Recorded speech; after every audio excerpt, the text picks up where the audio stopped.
नमस्कार दोस्तों, स्वागत है आप सभी का आज की इस नई वीडियो में। दोस्तों, आजकल क्रिकेट खेल के एक अलग ही चर्चे और इस समय क्रिकेट जगत में कई खिलाड़ियों की किस्मत भी चमक रही है। लेकिन दोस्तों, अगर क्रिकेट खेल की बात करें तो ऐसे बहुत सारे प्लेटफॉर्म हैं जो क्रिकेट की वजह से लाखों में पैसा कमाते हैं। जैसे कि अगर किसी स्टेडियम में मैच है तो स्टेडियम को दर्शकों की वजह से करोड़ों का फायदा होता है और स्टेडियम पर जो एडवर्टाइजमेंट होते हैं उनसे भी स्टेडियम को फायदा होता है। और तो और जब टीवी पर लाइव ब्रॉडकास्टिंग होती है उससे भी उस ब्रॉडकास्ट चैनल को करोड़ों का फायदा होता है। लेकिन दोस्तों, इस तरह से पैसे सिर्फ अकेले क्रिकेट में नहीं कमाए जाते, बल्कि क्रिकेट के अलावा football, baseball, kabaddi, hockey in जैसे खेलों में भी इस तरह से करोड़ों रुपए कमाए जाते हैं। लेकिन दोस्तों, इन सभी प्लेटफॉर्म में एक ऐसा भी प्लेटफॉर्म है जो खुद करोड़ों रुपए कमाता है और दूसरों को भी करोड़ों रुपए का मौका देता है, जिसका नाम है ड्रीम 11। तो दोस्तों, आज की वीडियो में हम जानेंगे कि आखिर कैसे ड्रीम 11 ने इतनी बड़ी सफलता हासिल की और इतनी कंट्रोवर्सी होने के बावजूद भी अभी तक ड्रीम 11 ने कैसे फैंटेसी का मार्केट जाम किया हुआ है।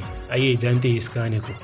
लेकिन दोस्तों, आपको वीडियो शुरू करने से पहले ही बताना चाहूँगा कि मैं आपको ड्रीम 11 पर खेलने और न खेलने की सलाह नहीं दूंगा, क्योंकि हर किसी का अलग अलग ओपिनियन होता है। ऐसे में आपको खेलने और न खेलने के लिए बताना अच्छी बात नहीं होगी। आपको खेलना है कि नहीं यह पूरी तरह से आपकी जिम्मेदारी है। लेकिन फिर भी एक सलाह दूंगा कि अगर आप कंटिन्यूस लॉस में है तो आपके लिए खेलना छोड़ना ही बेहतर रहेगा। खेल में वित्तीय जोखिम के तत्व है और इसकी आदत पड़ सकती है। कृपया जिम्मेदारी से और अपने जोखिम पर खेलें। दोस्तों, वीडियो में आगे बढ़ते हैं। वैसे आपको बता दें कि ड्रीम 11 एक फैंटेसी बेस्ड प्लेटफॉर्म है। इसमें यूजर्स को अलग अलग खेल के नियम के हिसाब से अपनी टीम बनानी होती है और जैसी आपकी टीम परफॉर्म करेगी इस हिसाब से आपको विनिंग अमाउंट मिलेगी। लेकिन दोस्तों, फैंटेसी प्लेटफॉर्म में ड्रीम 11 की तरह और भी दूसरे ऐप्स है, लेकिन फिर भी लोगों का ज्यादा भरोसा ड्रीम 11 पर ही क्यों है? तो इसके लिए हमें थोड़ा पीछे जाना होगा कि आखिर कब ड्रीम 11 का निर्माण हुआ और इतने बड़े पब्लिक का रिस्पॉन्स कैसे मिला। दोस्तों, ड्रीम 11 के फाउंडर है हर्ष जैन और को फाउंडर है भाविश सेठ।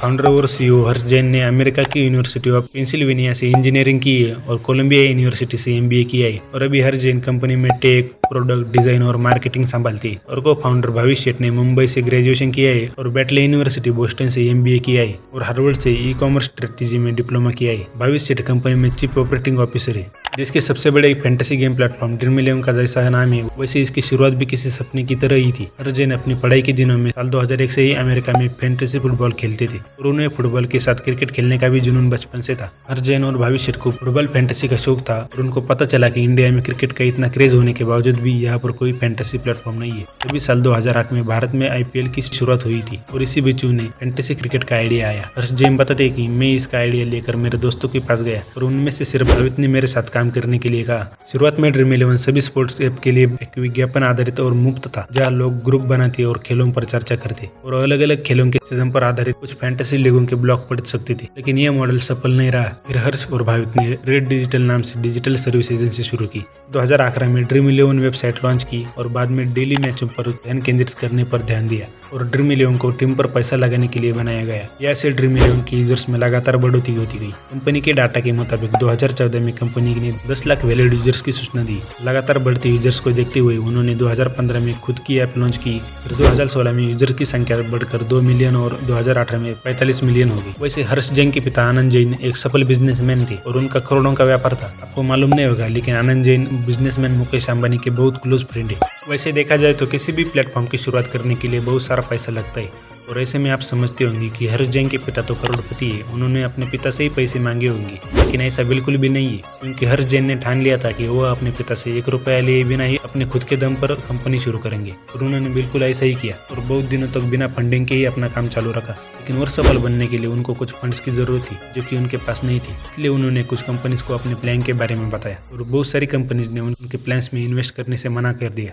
लेकिन कलारी कैपिटल और थिंक इन्वेस्टमेंट्स ने 2014 के अंत में पहली बार ड्रीम 11 का समर्थन किया। ड्रीम 11 की कीमत लगभग $15 मिलियन थी और 2016 में 15 मिलियन से $50 मिलियन की थी। कलारी कैपिटल और थिंक इन्वेस्टमेंट इन दोनों ने कंपनी के लिए पैसा कमाने में बहुत मदद की थी। अभी के समय में ड्रीम 11 के इन्वेस्टर्स में studio capital, Kalaari capital, think investment, multiple equity और टेंसेंट होल्डिंग शामिल है। जब ड्रीम 11 में अप्रैल 2019 को स्टूडियो कैपिटल्स ने इन्वेस्ट किया तब ड्रीम 11 भारतीय यूनिकॉर्न क्लब में शामिल हुई और पहली ऑनलाइन स्पोर्ट गेमिंग कंपनी बनी जो यूनिकॉर्न क्लब में पहुंच गई। यूनिकॉर्न कंपनी मतलब ऐसी कंपनी जो शेयर मार्केट में आए बिना $1 मिलियन संपत्ति या मूल्यांकन तक पहुंचती है और ऐसी कंपनी जो किसी टेक स्टार्टअप के लिए काम करती है। और दोस्तों आज के समय में ड्रीम 11 के सबसे ज़्यादा 150 मिलियन प्लस एक्टिव यूजर्स है। ड्रीम 11 को सबसे बड़ा फायदा तो तब हुआ जब भारत चीन विवाद के बाद विवो IPL ने टाइटल स्पॉन्सर से हाथ खींच लिया। इसके बाद टाइटल स्पॉन्सरशिप किसे मिलेगी इस बात को लेकर रेस शुरू हुई और इस रेस में पतंजलि, बायजूस, अनअकैडमी, टाटा उद्योग समूह और ड्रीम 11 शामिल थे और इनमें से ड्रीम 11 में 222 करोड़ रुपए देने की इच्छा दिखाकर IPL का टाइटल स्पॉन्सरशिप प्राप्त कर लिया और इस तरह से 2020 में ड्रीम 11 IPL स्पॉन्सर बन गया।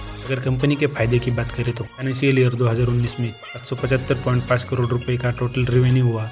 फाइनेंशियल ईयर 2020 में 2070 करोड़ रुपए का रेवेन्यू देखा गया और फाइनेंशियल ईयर 2021 में 2700 करोड़ रुपए तक रेवेन्यू प्राप्त हुआ। अब अगर कोई कंपनी सफल हो रही है तो उसके कंपटीटर्स भी जरूर होंगे, लेकिन ड्रीम 11 के CEO हर्ष जैन बताते हैं कि हम जब इस बिजनेस में आए तो शुरुआती 8 साल में कोई भी प्रतिस्पर्धी नहीं था।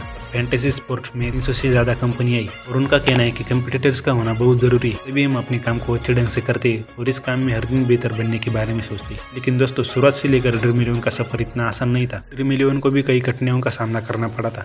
2017 में कंपनी के खिलाफ भारतीय उच्च न्यायालय में मामला दर्ज किया गया। कोर्ट ने अपने फैसले में कहा कि ड्रीम 11 खेलने के लिए बेहतर ज्ञान, निर्णय और ध्यान की जरूरत होती है। अब तक अलग अलग राज्यों के हाई कोर्ट ने 5 बार और सुप्रीम कोर्ट ने 3 बार ड्रीम 11 का केस प्रूव किया है और बताया कि यह जुआ या सट्टा नहीं है, बल्कि स्किल के आधार पर खेला जाने वाला खेल है। ड्रीम 11 ने अपने यूजर्स को बढ़ाने के लिए और अपनी कंपनी की पहचान बनाने के लिए ब्रांड एम्बेसडर चुनना शुरू कर दिया था और उन्होंने अपने पहले brand ambassador commentator Harsha Bhogle को 2017 में अपने ब्रांड एम्बेसडर के रूप में साइन किया था। इसके बाद क्रिकेटर महेंद्र सिंह धोनी ड्रीम 11 के ब्रांड एम्बेसडर थे। उन्होंने 2018 में इंडियन प्रीमियर लीग के दौरान दिमाग से धोनी एडवर्टाइजमेंट की थी और 2019 में ड्रीम 11 ने अपनी मल्टी चैनल मार्केटिंग के लिए 7 क्रिकेटरों को कॉन्ट्रैक्ट मिल लिया था और 7 इंडियन प्रीमियर लीग फ्रेंचाइजी के साथ भागीदारी की थी। मार्च 2022 में ड्रीम 11 ने कार्तिक आर्यन और समंता रुद्र प्रभु को अपने ब्रांड एम्बेसडर के रूप में घोषित किया। यह पहली बार था जब कंपनी ने खेलों से बाहर की मशहूर हस्तियों को अपना ब्रांड एम्बेसडर बनाया था। इसके अलावा रोहित शर्मा, जसप्रीत बुमराह, ऋषभ पंत, हार्दिक पांड्या, शिखर धवन ये भी ड्रीम 11 के ब्रांड एम्बेसडर हैं। आज के समय में dream 11 Indian premier league IPL, international cricket council ICC, pro kabaddi league, hero Indian super league, national basketball association NBA इन खेलों में ऑफिशियल फैंटेसी पार्टनर है। इसके अलावा ड्रीम 11 कई देशों के टूर्नामेंट का भी स्पॉन्सर है।